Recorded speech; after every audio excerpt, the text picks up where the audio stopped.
నా భారతదేశం శత్రువు గుండెల్లో వణుకు పుట్టించే శక్తి. భయమనే పదం నా దేశ నిఘంటువులో లేదు.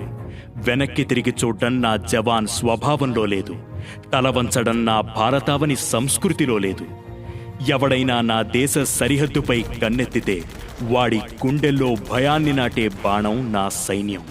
ఎవడైనా నా దేశ సరిహద్దుని తాకాలనుకుంటే వాడి నీడను కూడా చెరిపే చైతన్యం నా సైన్యం. పహల్గాంలో ఉగ్రవాద కుక్కలు 26 అమాయక ప్రాణాలను బలికొంటే శత్రువు నడ్డి విరిచి భరతమాతకు సింధూర తిలకం దిద్దింది నా సైన్యం. నా దేశ జవాన్ రక్తంలో భరతమాత ఆత్మ ఉంది. అతని శ్వాసలో భారత్ మాతాకి జై నినాదం ఉంది. అతని ప్రతి అడుగులో శత్రువును చీల్చే సంకల్పం ఉంది. ఓ భారత జవాన్, దేశానికి కాపలాగా మీరు మా కోసం చేస్తున్న ఈ సేవ మేము ఎన్నటికీ మరువం. జై హింద్.